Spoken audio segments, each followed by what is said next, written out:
Hello, Garland Nixon here, and we're going to talk about the full spectrum war against Russia and how it's turning out. Let's talk.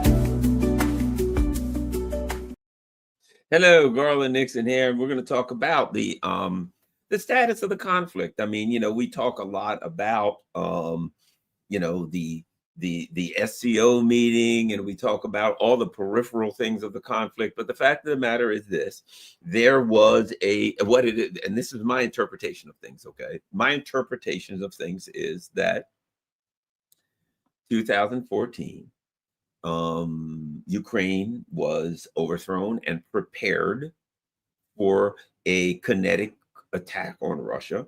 It was prepared for a war with Russia, and the war was the strategy was executed. I personally think they probably planned to do it sooner. The plan was they're going to overthrow Ukraine. They're going to prep it. Hillary's going to get in, and sometime during the Hillary administration, the war starts. She's going to be there for 8 years. The war continues. And of course, they destroy Russia. They pivot to China. They take out everything in the Middle East. It is world hegemony and total madness, right? Oh, somebody says, hope you're well. I guess I'm okay so far. But at any rate, so let's look at the status of the war itself. Right, the actual status of the war itself. In order to do that, you have to take into account that it is a full spectrum war against Russia. The plan is to destroy Russia, to take Russia out, to destroy Russia as a nation, as a civilization. Understand something. If you look at the US and its plan, it is taking out the actual civilizations. And here's what I mean. Not an accident that Russia's 1,000 or so years old, that China's 5,000 years old, that Iran's 2 or 3,000, I don't know how many thousands, a lot of thousand years old, and that this little country that's 250 years old wants to take them out because the US empire feels like, hey, we're the new guy in town, we're the alpha male, and these old countries are a threat to us. They've been around too long. It's time for us to bring them under our umbrella and completely control them, dominate them. And of course, since our neoliberal system cannot continue within the borders of our country, within the borders of our empire, we must, of course, expand so that we can find new victims to enslave, new places to put in debt, and new people to bring into servitude. Okay. Well, the start was with Russia, and from the looks of things, to some extent, the end will be with Russia. So my let's start with there's three levels here. What the hell did I write there? I wrote them down. I don't know what I'm doing here, but I think I may be able to remember them. So there's three principal areas that this war has been executed. Let's start with the kinetic version of the war, right? So there's three, and let's look at where it is and why I think that the strategies that are being executed by NATO, by the US empire, the Anglo-Saxon empire, whatever you want to call it, are not just bad strategies, but they are, now I could put an intent to them and say they're designed for Russia to win. That's one way to look at it. They're not intentionally designed for Russia to win, but the design of these strategies, or the lack thereof, are perfect for Russia to win. You know, sometimes you see things and it's like so perfect. There was an old rap song that said something about, they were talking about something that they said it worked so well it had to be a plan. Sometimes you look at something that works out so well and so perfectly that you're like, it's hard to believe that this wasn't the plan, because if it wasn't a plan, I mean, if you came up with a plan, you couldn't come up with this one that good, right? Anyway, so what happened? The plan, of course, originally they had a plan. The original plan, of course, I hate to beat a dead drum, but it was beat a dead horse, mixing my metaphors. was obviously we're going to start this war. And when we get the war started, we'll put it was going to be the combination, the combination punch, boom, boom, boom. A boxer, right? Never throw one punch, always throws combinations, right? 1, 2, 1, 2, 3, right? That's the way you throw punches. 1, 2, 1, 2, 3, 1, 2, 3, 4, right? And you have your punches already lined up, which punches you use. That's the way they were, right? It was 1, draw Russia into a kinetic war. 2, put massive sanctions on Russia so that Russia becomes unstable. You're going to so the massive sanctions are going to politically destabilize Russia, at which point, they overthrow Putin and he's gone, right? But 1, 2, 3 is kinetic war, economic war, which politically destabilizes Russia, and isolate them politically. So internally, you're going to destabilize Russia and destabilize the Putin regime, right? Externally, you're going to put pressure on other countries so that Russia has no ally, so that Russia is completely isolated. It's on an island, but there's no such thing as Russia. It's only Putin. Putin is on a man without a country. He's on an island. You isolate him, boom. So you don't really have to fight the war. The plan was never really to fight the war. Now, if it took a little longer, they'd be fine dragging Russia into their own Russian version of Vietnam. They said that it's going to be Russia's Vietnam. So it was, if we need Russia to be in this war for a while, if it takes a while before they rise up and overthrow Putin, that's fine. Because during that period of time, the Ukrainians will be able to go toe-to-toe with Russia and weaken Russia. So if you remember, initially when their plan of destabilization, economic, political destabilization didn't work as quickly as they wanted. And of course, the ruble wasn't ruble as quickly. It fell and then it rebounded. When that didn't happen as quickly as possible, they went to plan B, which is Ukraine is going to be the Vietnam of Russia. And of course, if you remember, the defense secretary, whatever his name was, I forgot what his name, the black dude, former general, but he said, we're going to weaken Russia. So that was, of course, okay, if the other things don't work initially, then Russia will be in its own Vietnam. And since Russia is nothing but a country, a gas station masquerading as a country, that Russia will then fall apart. It was completely misunderstanding what Russia is. And of course, remember the thing I started with at first. Russia, China, Iran, these are countries that have been around for thousands of years. It was not understanding that a civilization with history and culture tends to stick together. That attacking them, the reason they've been around so long is because when you hit them, they do this. Now, when you don't hit them, they may struggle a little. This is the civilization. They may fight, they may scramble a little, but when you come in and punch it from the outside, boom. Look what happened in Iran. They come together and make a fist and punch you right in the snoot, right? So they misunderstood civilizational politics, civilizational culture, and how the Russian culture would react. Not just Russia as a Putin, as they saw it, the dictator, right? It was the entire history and culture of Russia would come together to defend Russia, to defend itself. So when the people of Russia fight, when the government stands up, when everything comes together, they're defending their culture, they're defending their history, they're defending not just today.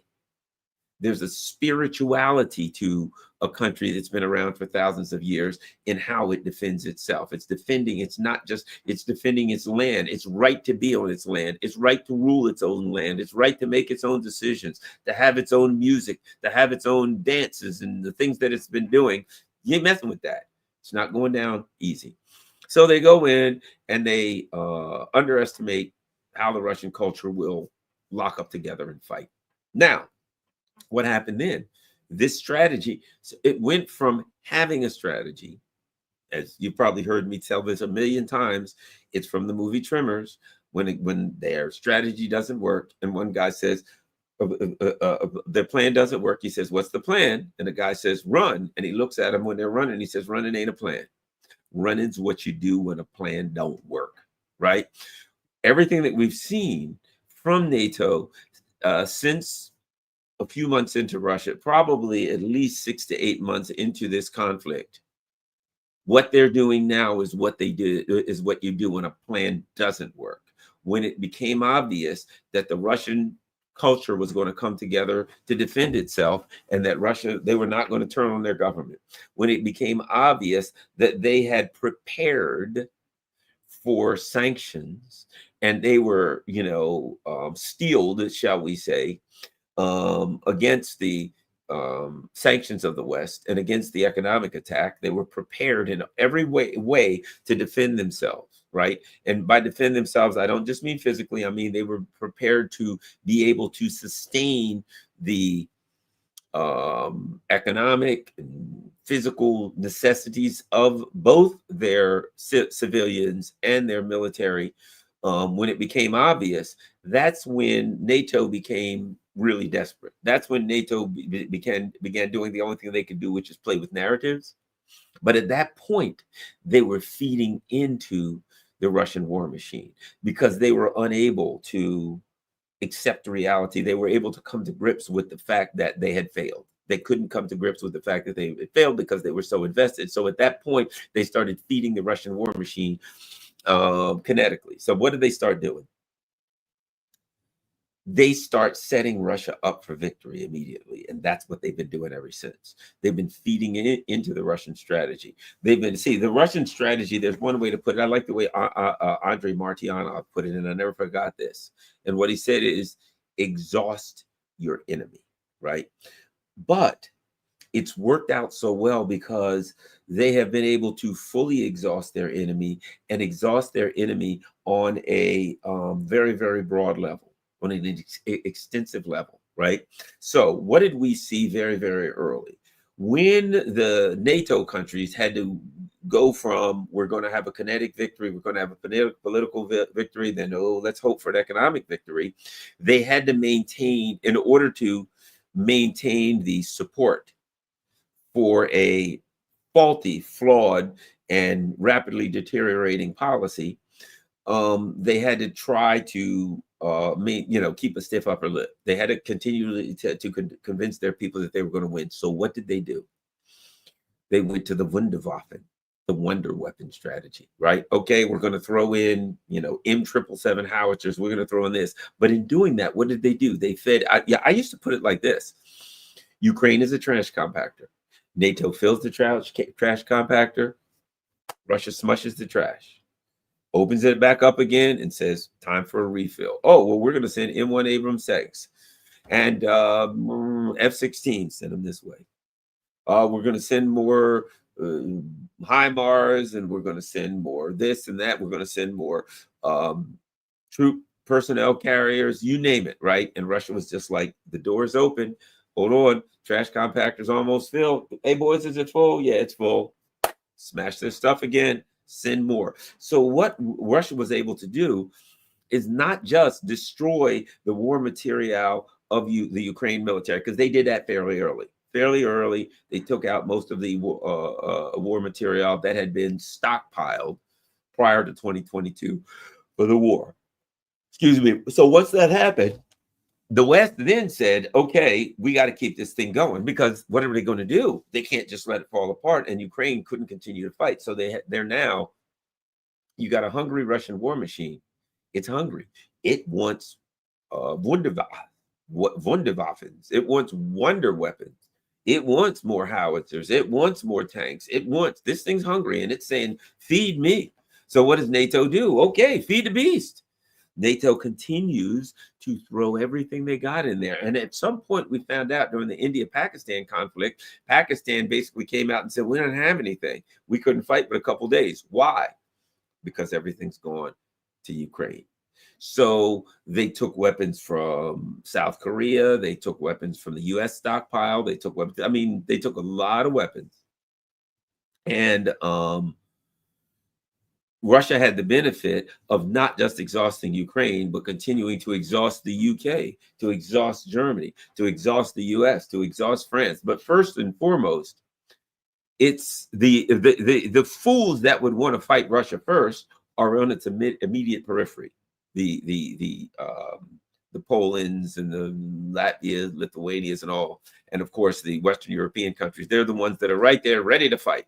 I mean, I'm just saying ready to fight mentally, but certainly not kinetically. So the United States is sitting back here, reticent to send all of its stuff. So it's saying send more stuff. So what Russia was able to do was able to just continue to sit back and destroy NATO equipment day in, day out, night in, night out.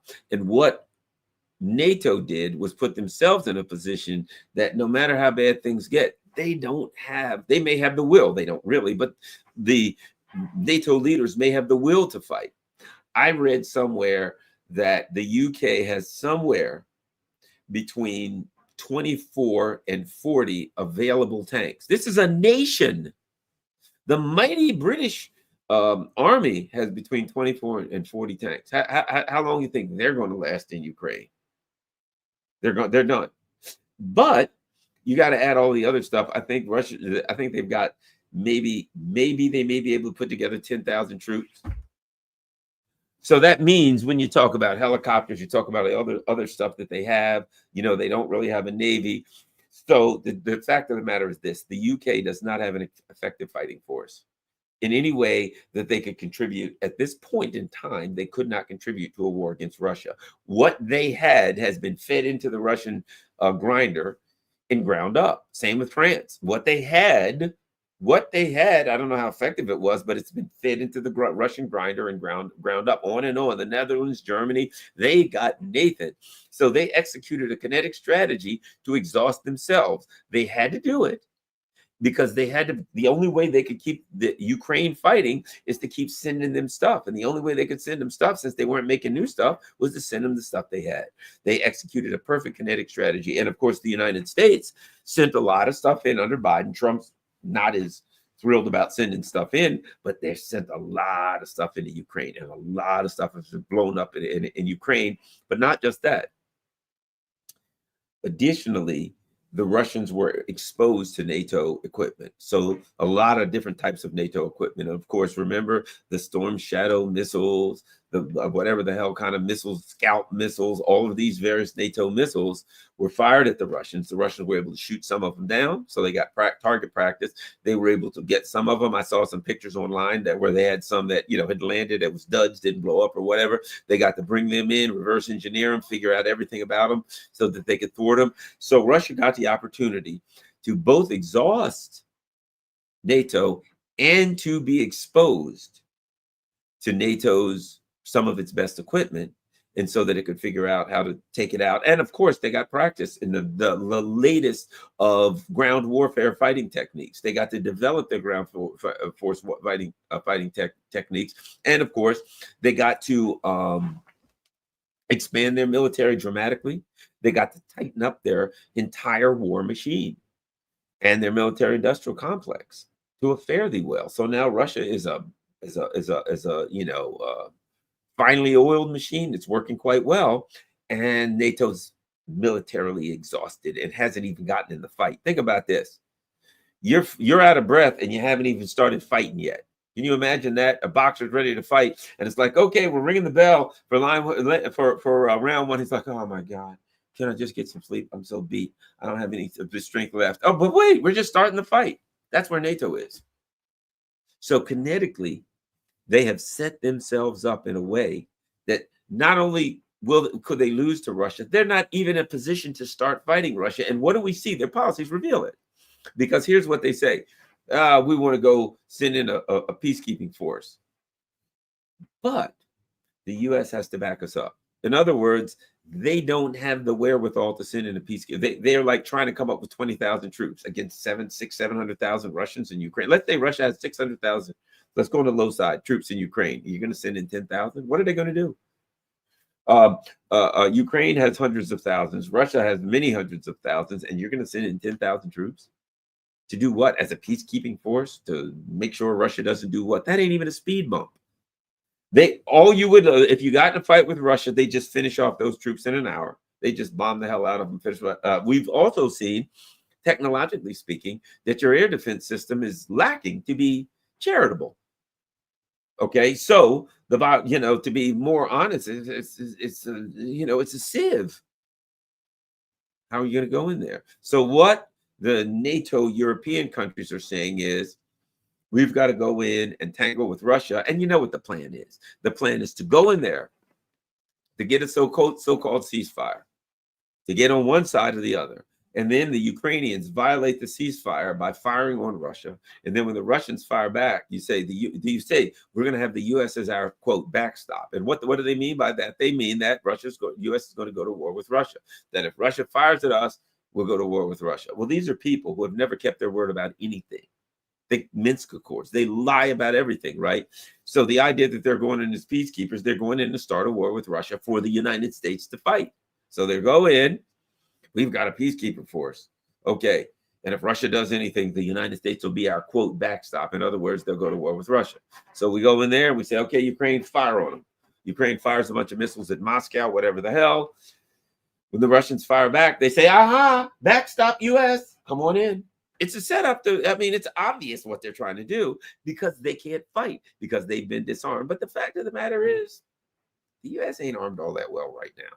So nobody, not the US, not all of NATO together, is positioned to have a ground war with Russia because they've so disarmed themselves and they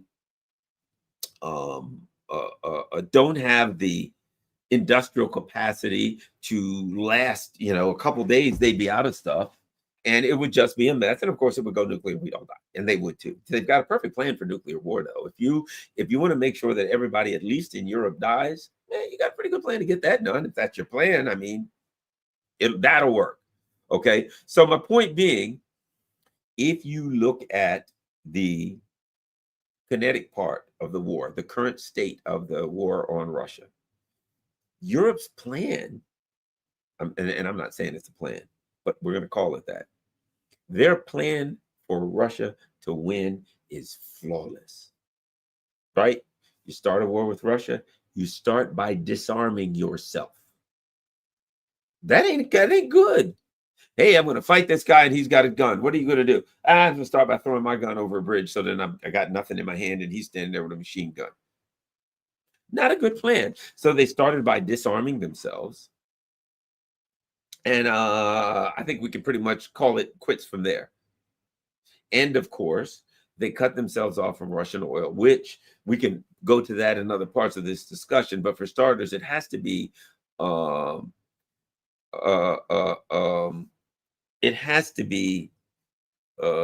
considered that cutting Russian energy and other things to Europe has harmed Europe industrially significantly, and which since your industrial capacity is a significant part of your military capacity, right?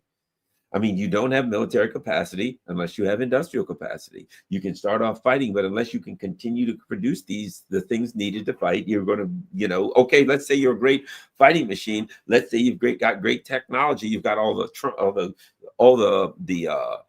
howitzers, and you've got all of the tanks, and you got everything you need, but you don't have the industrial capacity to produce the fuel that you need, to produce the bombs, to produce the artillery rounds and stuff, and all of that. All this stuff you have is good. But a week in, your magazines are all empty. Your storage depots are all empty. And you're calling back behind lines saying, hey, when are we going to have some more artillery rounds? And they're saying, well, the factory's moving kind of slow. Can you wait a couple months and we'll get you a few? No, we can't. We're about to be overrun. Then you're going to be overrun. So in feeding the Russian war machine with their war material to be destroyed, at the same time, that's why I said it's so perfect, it almost seems like a plan. At the same time, by cutting themselves off from Russian energy, they completely destroyed their industrial capacity, which means even if they had it, which they don't, they couldn't resupply it. So there we have it. Think about it. A year and a half ago, or a year or so ago, the Germans said, year and a half ago, the Germans said, we're going to rearm and we're going to be the most powerful men, because people are scared. Oh my God, the Germans are going to rearm. They're going to be the most powerful military again, blah, blah, blah. They said it a year ago. Remember, $800 million. And what happened? They got it. They're broke. They ain't got $800, let alone $800 million. So they deindustrialized themselves. They participated in a attack on their own. Let's call it military industrial infrastructure, because let's face it, without energy, you can't make anything. So from the perspective of the capacity, the ability to fight a kinetic war with Russia, NATO no longer has that capacity. The only thing the Europeans have is what the United States has, and that ain't a lot. And what the US has is spread real thin. So from that perspective, they have done a great job of putting themselves in a position where they're not able to fight Russia if they wanted to. Now, the next thing we'll go to is the economic war on Russia, because that was like supposed to be the big kahuna. I've said it for a while. Look, if Trump wanted to end the war, the real way he'd do it is, if I'm Trump and I want to end the war, I can't, let's say the neocons are too hard. If I really want to end the war, I take a different angle. And that is this. What was supposed to be the foundation of the attack on Russia? It was supposed to be economic. The foundation of the attack, as I wave this pen around for no apparent reason, the foundation of the attack was supposed to be the kinetic part gets going, and then we launch an economic attack and a sanctions attack on Russia, and we take them out with that. So since the foundation of the attack on Russia was supposed to be economic and sanctions related anyway, the way to stop it and kill it is to get rid of the sanctions. So if I'm Trump, which I don't know if he could do that anyway. I don't know how much power Trump has, and I don't know what inclination Trump has. Anyway, if he really wants to get out, here's what I think. Trump wants to get out, but the only way out is a victory, is a loss. And he wants to get out without a loss. You can want to get out without a loss, but there's no way to pull that off. So there lies Trump's conundrum. You know what I mean? He wants to get out without a loss. There's no way to get out without a loss. Okay. So where are we?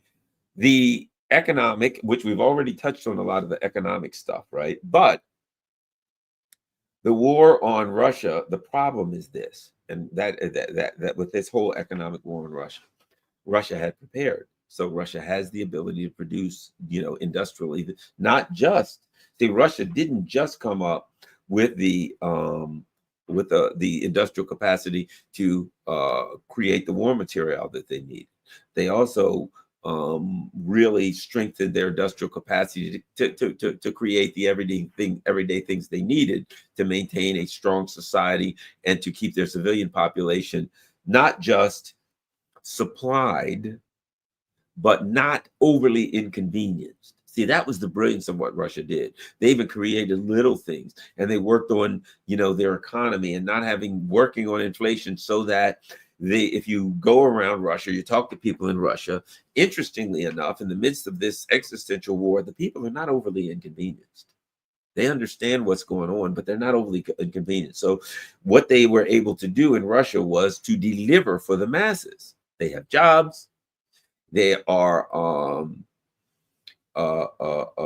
they can buy what they need in the stores, and they can get overtime, and they can do what they need to do to survive, and they can have a life. They're not in some war-torn hellhole, even though their country is in the midst of an existential war. I think that was pretty brilliant politics to be able to stabilize your civilian day-to-day life as much as the Russians have in the midst of this major war that they're in. But so economically, Russia was able to stabilize things. And of course, because they produce energy, because they produce a lot of food, that people are not going to be hungry. And right now, I understand there are some energy shortages in Russia, but nothing that the people can't handle. And as I said, the Russian people are prepared to make some sacrifices anyway. So I don't really know how much it is. I don't think it's the end of the world, but they're having some energy shortages. But the people of Russia are prepared to take it on the chin a little bit if necessary. Apparently, it's not all of that bad from what I understand.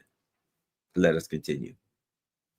Meanwhile, in order to maintain the narrative, in order to maintain an anti-Russian fervor, to keep their people, angry and riled up against Russia, they had to say that all things Russia are evil. Russian culture is evil. Russian culture should be avoided. And anything that has to, ew, it's icky. It touched Russia. We don't want it to touch us. So we don't need Russian fuel while we can get it elsewhere. And the United States was happy to oblige them.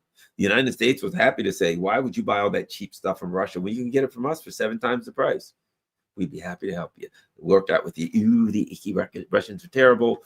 Come to the Americans and we'll look out for you. There is no honor amongst thieves. So what the Europeans did was they economically exhausted themselves. You know, after COVID, after the foolish and stupid policies that they had during COVID, they had infuriated their people, but they'd also borrowed themselves into a disastrous economic situation, which they've been neoliberalism is all about debt anyway. And the United States has been taking them to the cleaners. So they just continued to sink themselves into debt. And here we sit right now, looking at the UK and France right now in a situation where they're broke. They're going to have to borrow money just to survive. And when they borrow money from the IMF, if they can get it, I guess, if they do have to borrow money from the IMF, which looks likely because they're bankrupt, the IMF will then put some stringent standards upon them and say, you've got to lay off federal workers. You've got to cut all the good things that you've given for your people, like free college and healthcare. You got to cut all of that stuff. I mean, it's going to be a disaster. And of course, their credit rating is going to go down to 0. And it ain't going to be pretty.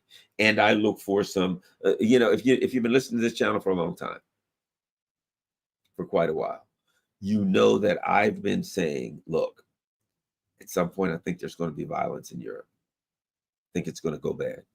And, even when I spoke at the United Nations Security Council, I talked about that. Things are going to go real bad in Europe. It's going to be a conflict zone. It's already a conflict zone. And there's a lot of money for the military industrial complex of the United States. There's a lot of money to be made in a conflict zone. And that's all Europe will be.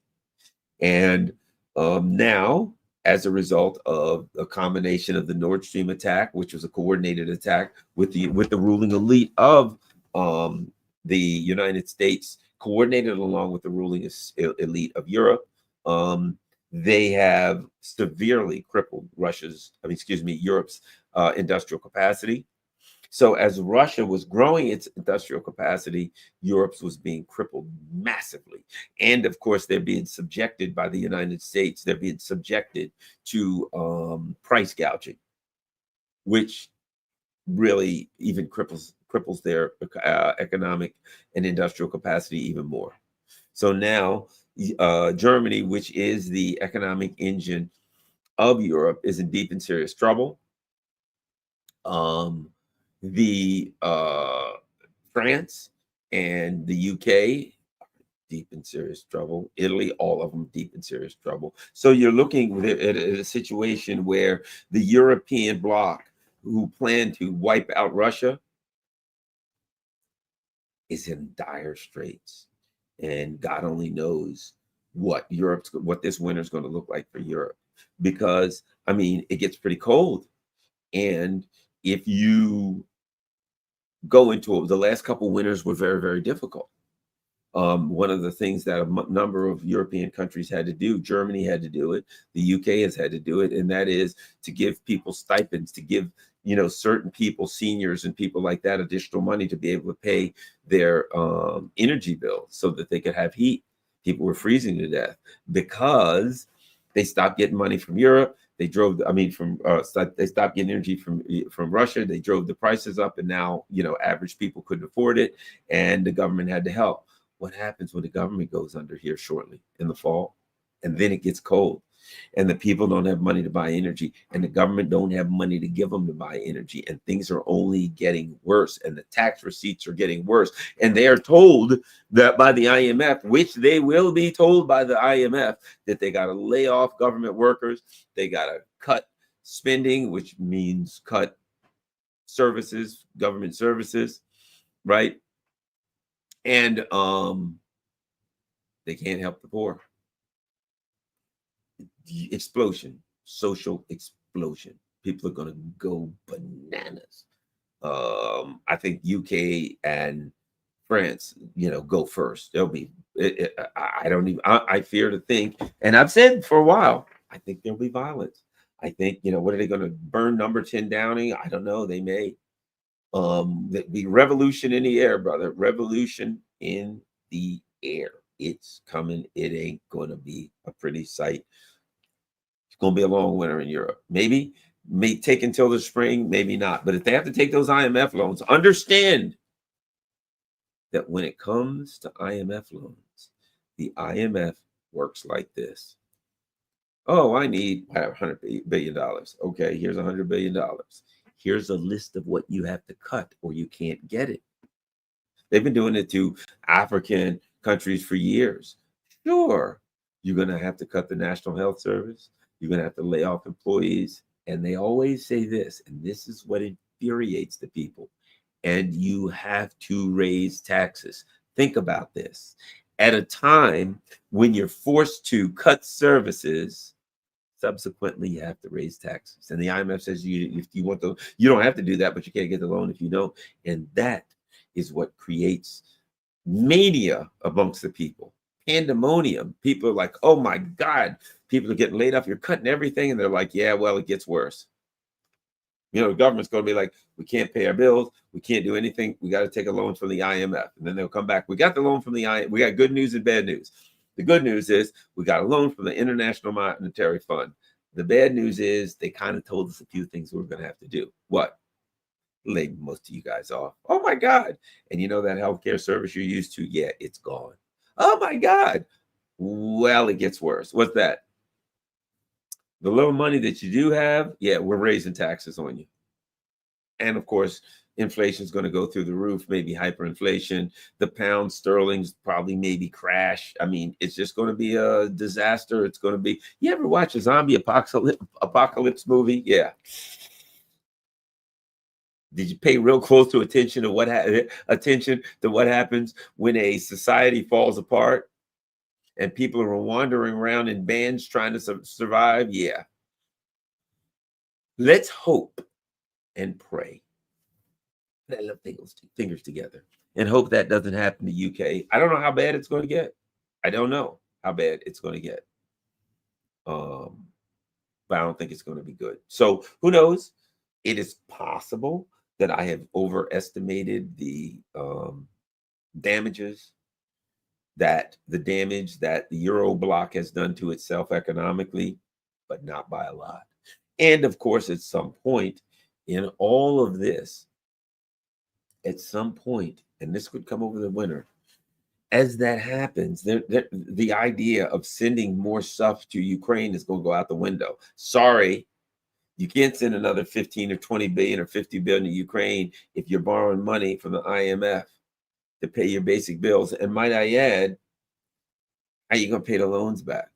You're going to borrow money, and let's say you got to pay the IMF back starting a certain time. How are you going to pay that back? Because you're still going down. You're not coming up. There's no light at the end of the tunnel. Of course, you've heard the old metaphor, the light at the end of the tunnel is an oncoming train. So now you're going to be in debt to the IMF, and you're not going to be able to pay them back.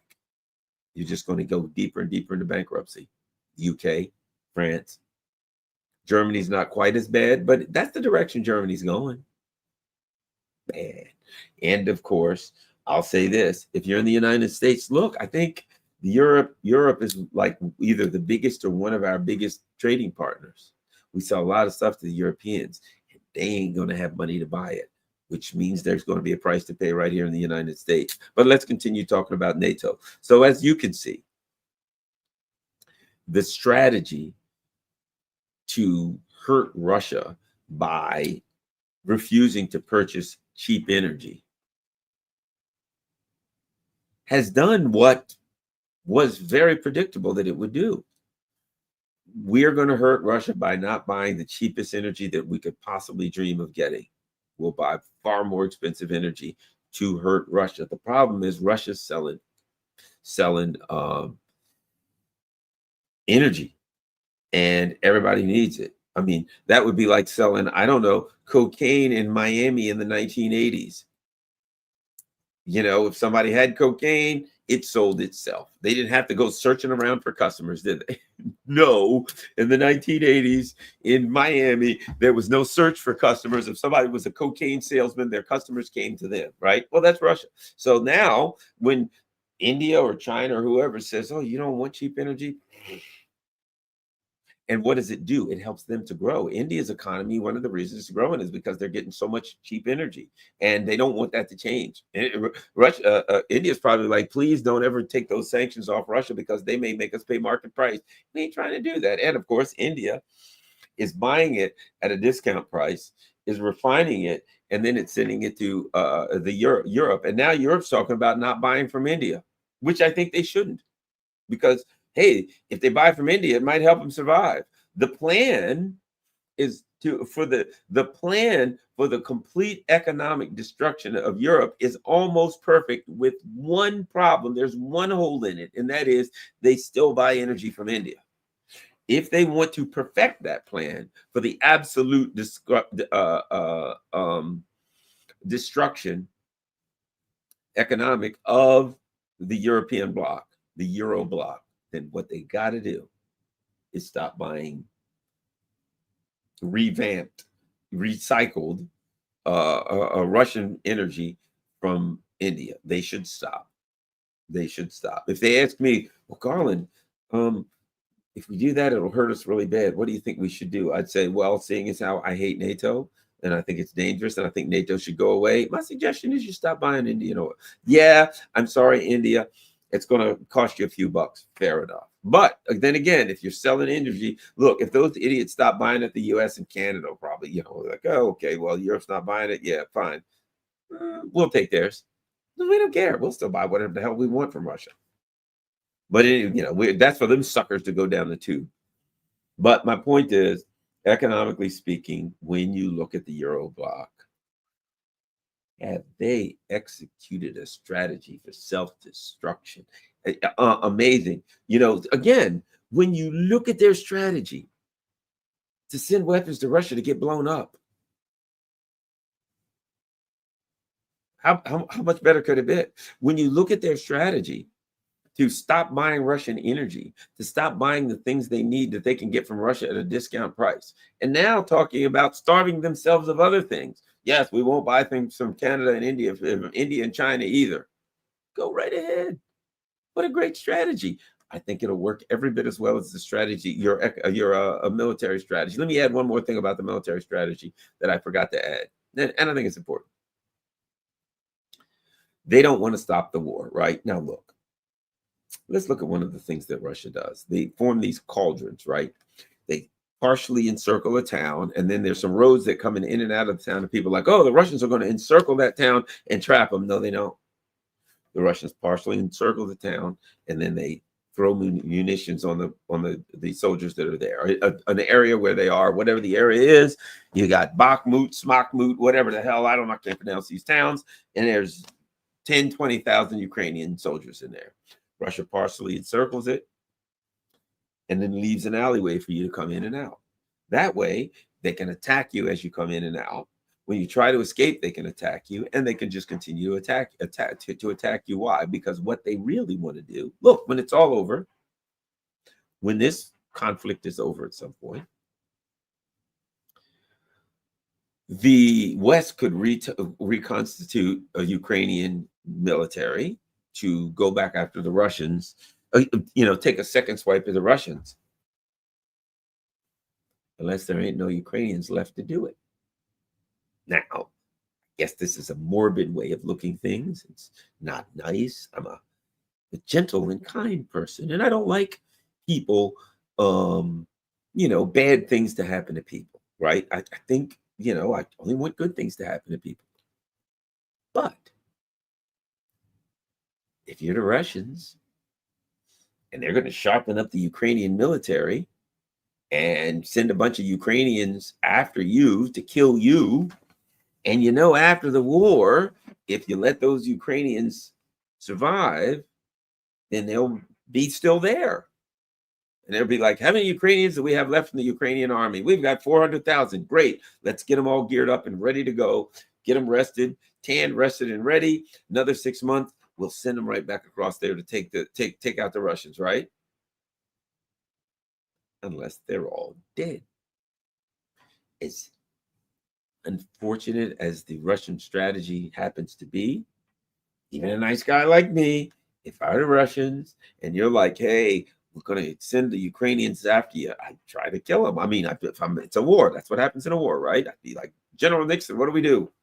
Attack, close on, and destroy the enemy. Okay.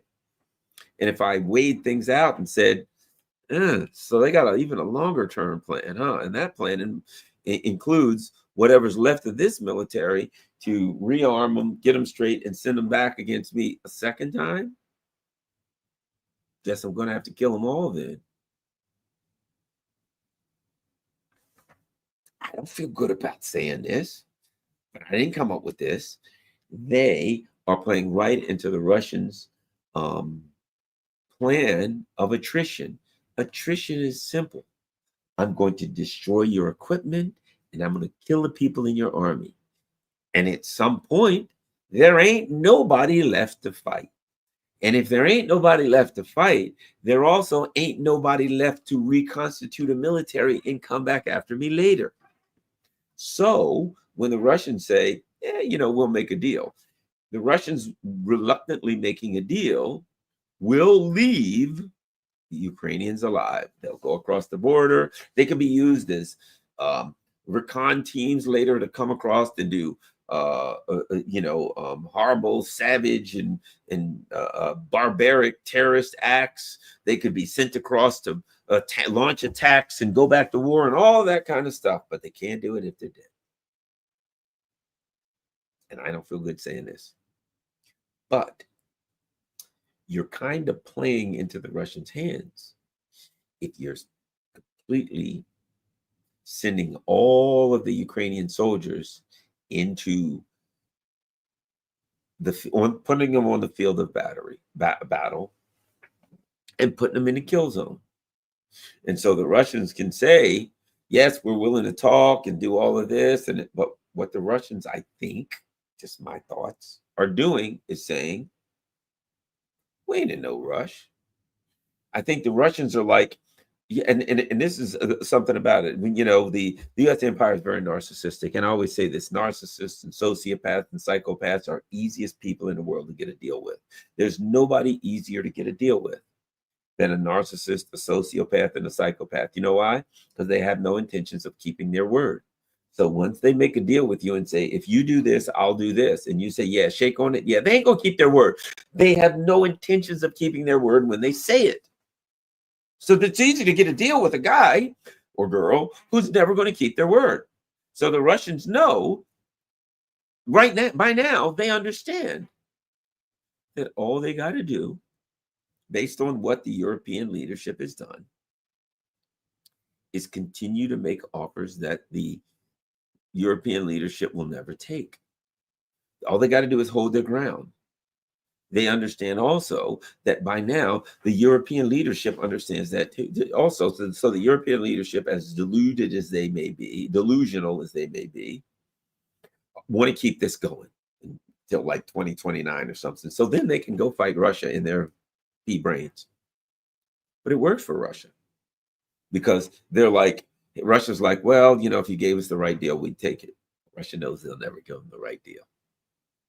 And so the European Union schlumps say to Trump, hey, Trump, how about a ceasefire? And Trump's like, the Russians said they won't take a ceasefire. Oh, in that case, how about a ceasefire? The Russians won't take a ceasefire. Yeah, I didn't think about that. Okay, here's a different plan. Let's go with this one. Ceasefire. And Russians just sit back there and say, I like the way this is going. General, are there any Ukrainians left? Yes, kill them all. Okay, let's continue. Anything else, Europe? Europe's like, yes, we think troops on the ground. Trump, they'll never take it. The Russians will never take it.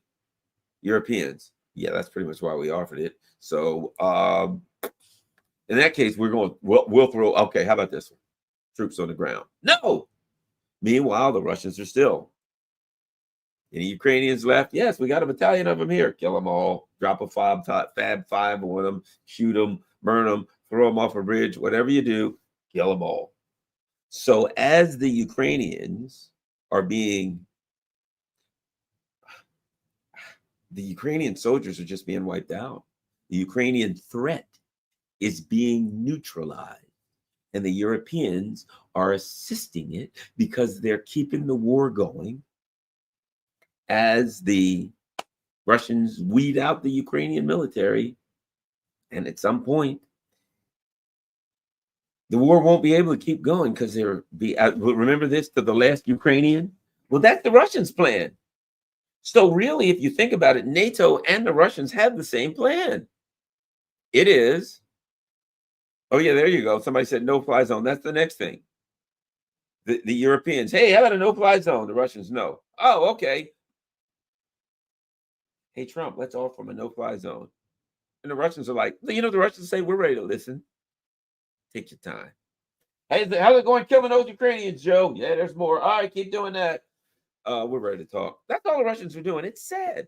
I'm not happy about it. I don't want the Ukrainians to die. I don't want any young people to die. I don't like war. But I understand that the Russian state is threatened, and they will kill every last Ukrainian soldier until there is no Ukrainian military to threaten them. Ukraine will be nothing but little old men and young women, and they won't be pregnant because there won't be nobody alive to get them pregnant. And at some point, the whole thing falls apart. And that's the direction we're going. And NATO has set this thing up and continues to set this thing up, playing right into Russia's hands militarily and economically. And we end with this, which is diplomatically. This is where it really gets sweet, because Russia needs allies. And, I remember when it first started, the conflict first started. And I remember, seeing Sergei Lavrov was everywhere, man. He was in the air. He was landing here. He was landing there. He was like a boxer. I'm over here. You can't hit me. Now I'm here. Now I'm here. Now I'm here, right? He's all over the place, right? Wow. But later on, I realized I didn't understand what he was doing, but the importance of diplomacy. He was meeting with allies. He was cementing his friendship. He was reminding people, hey, don't forget, remember when we helped you out back in the day? Hey, Africans. Yeah, remember when we helped you out? Yeah, I do. Don't forget. Wink, wink. Hey, China. Yeah, we got you covered. Do you need more oil? Yeah. Turn up the oil spigots, guys. India, you good? Well, we're a little short of oil. We got you covered, bro. We'll give you 20% off. How's that feel? Wow, 20% off. Not a problem. Got you covered. They were out using the leverage they have, which is wheat and commodities. They got commodities, and everybody needs commodities. So basically, Sergei Lavrov had friends. They had old friendships. They had historical relationships, and they had things to offer. You know how you get something done. How do you influence people, brother? I used to be a salesman. I'll tell you how you influence people. When you talk to people, you understand that everybody's listening to the same radio station, WIIFM. What's in it for me? When Sergei Lavrov came to town, how's things going? Good. How's life? We're a little short on wheat. I can make a call. How's things going? Well, if we had some cheaper energy, we could do better. I'll get back to Moscow. I got you covered, brother. Anything else? Nickel? Platinum, nickel, platinum. That's all we got, man. Platinum and nickel. How much you need? So he was doing his thing and he was building relationships, but he couldn't have dreamed of the benefits that he would get of Trump and the benefits that he would get from the Europeans. Because while he's out there saying to the Indians, hey, man, we want to be your friends. Remember, don't forget. And the Indians like, yeah, we got a strong relationship, but we got to try to keep things going with the U.S.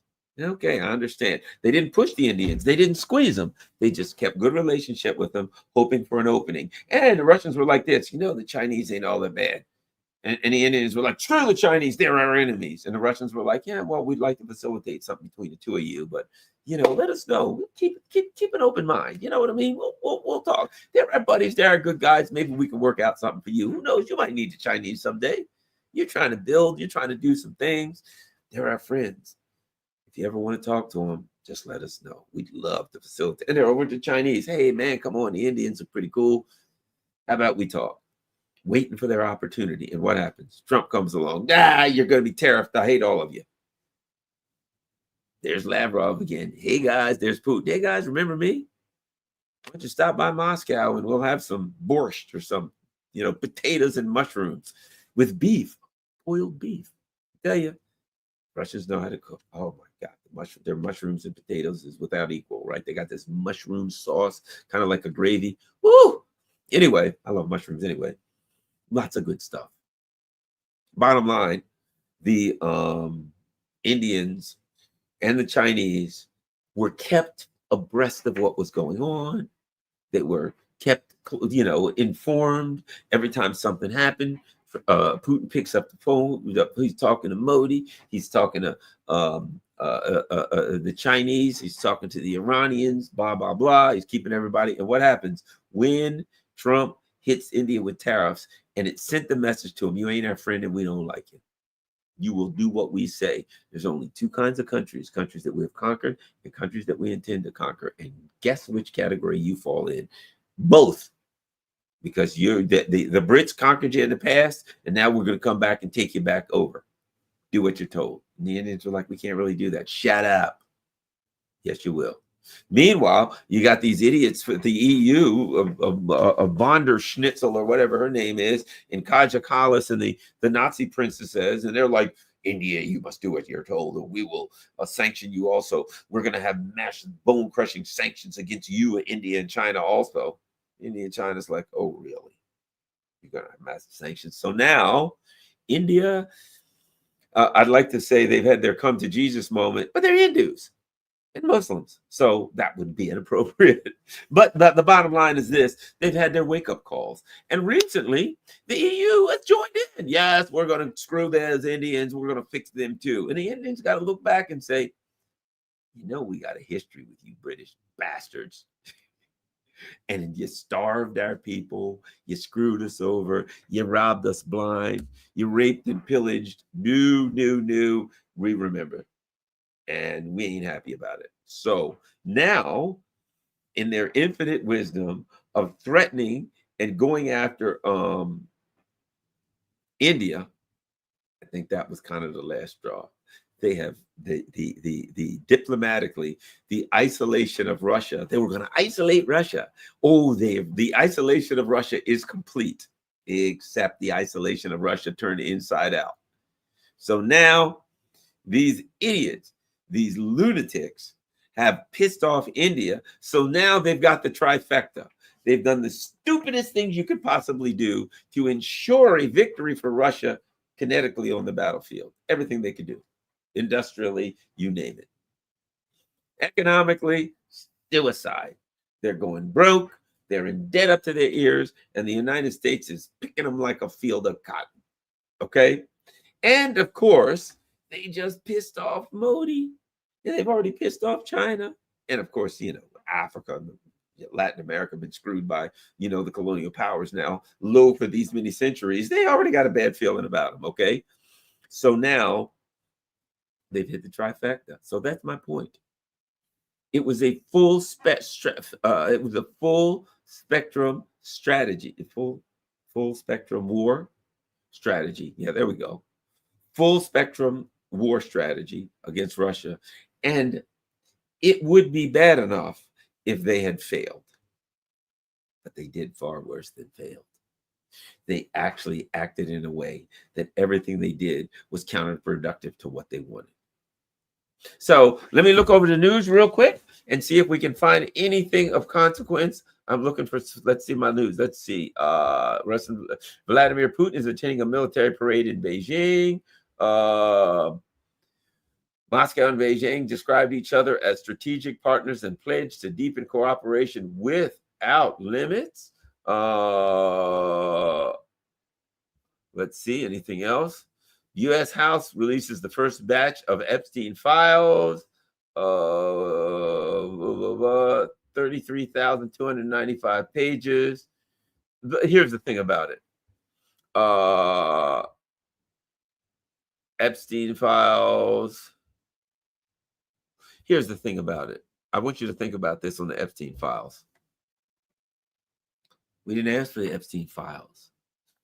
Nobody asked for Epstein files. We said we want a list of the people who are involved in the illegal pedophilia activities, sex with young people, girls, boys, whatever.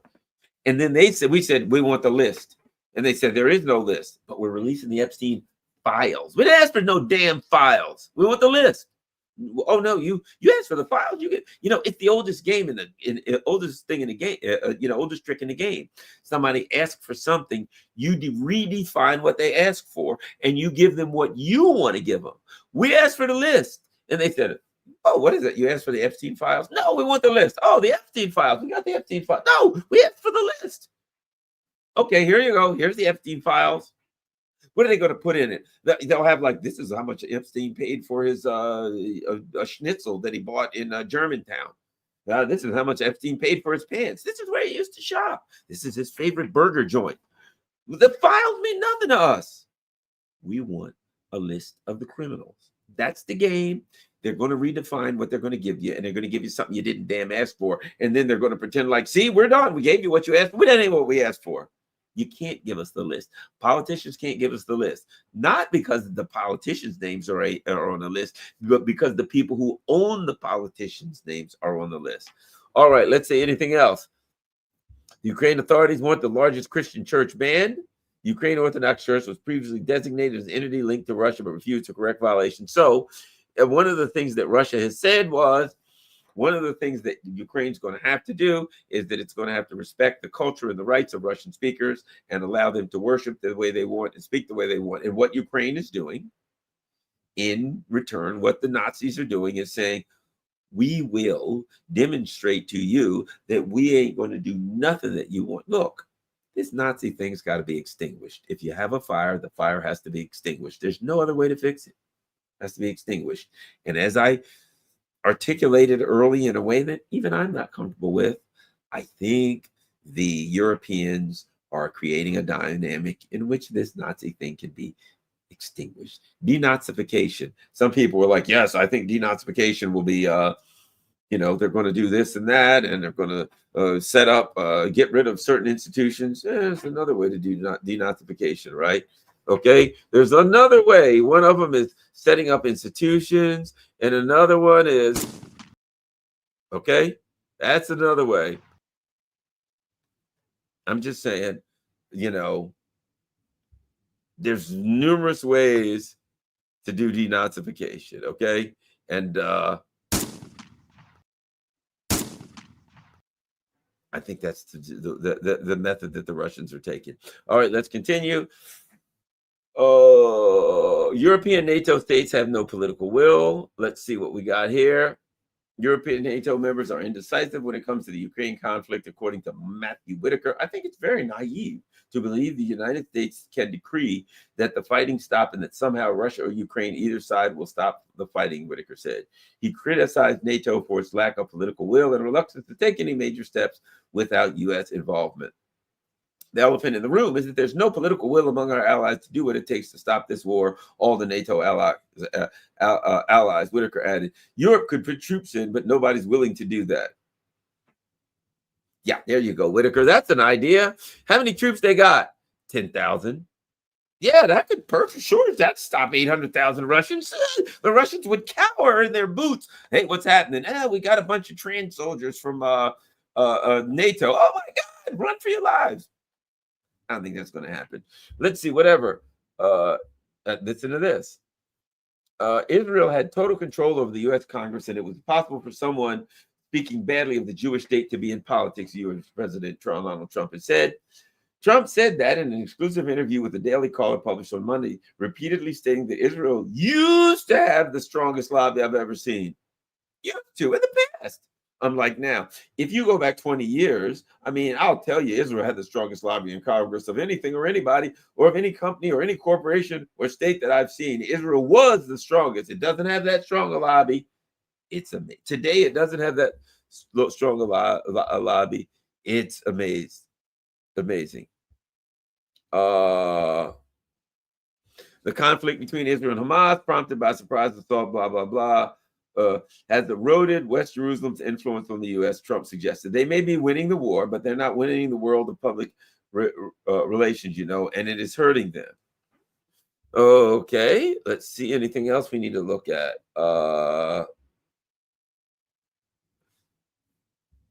Let's see. Jeffrey Sachs, NATO has outlived its purpose. Oh, Gazprom. Once again, Russia and China signed a legally binding memorandum to build the Power of Siberia 2 natural gas pipeline, a project long described by Moscow as the world's biggest in the gas industry. The 50 billion cubic meter per year pipeline will carry gas from Siberia through Mongolia to northern China. Wow, that's going to be major stuff there. Major stuff going on. Let's see. China had its military parade.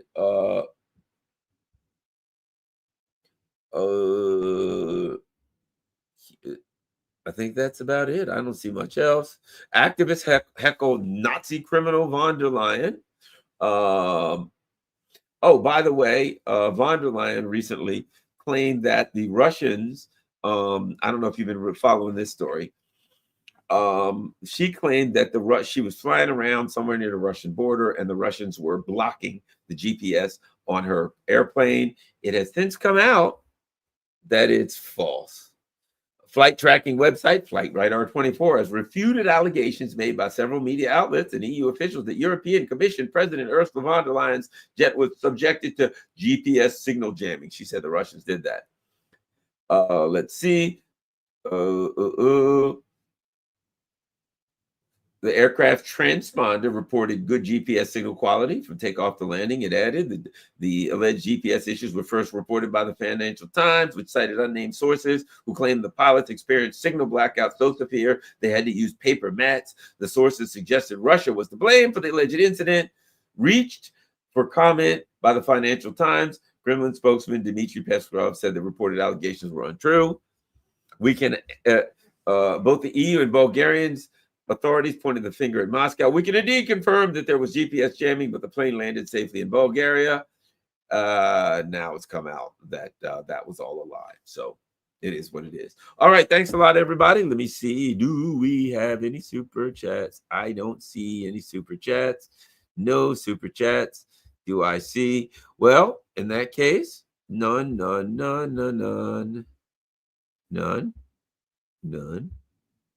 Let me look and see if there's any, what do you call those things? Rumble rants. I don't see any rumble rants. No. All right. Well, thank you very much, everybody. I certainly appreciate it. Please, if you can afford it, you can use Buy Me a Coffee or what's the other one? Patreon or PayPal or any of that stuff to help support the channel. That's highly appreciated. Make sure you follow me on Rockfin and Rumble and Telegram and all that kind of stuff. And of course, I have a PO box, so people send all kinds of stuff to the PO box. Says, oh man, I got all kinds of stuff. I had somebody sent me some nice shirts, believe it or not. How about that? Some cool shirts, all kinds of stuff. Some people send. I've had books. I've had there's one right there. There's books all over the place. It's the latest book I've got. Let's see what's that. I can't see. Oh, here's one. When We Were Them, Antonio Palmer. I haven't even looked at what that is. But at any rate, the bottom line is they send all kinds of cool stuff, sometimes donations, whatever, to the P.O. box. You see that at the bottom. So whatever the case may be, thank you very much. The most important thing you can do is share this on all your social media platforms. Thanks, everybody. I'm out.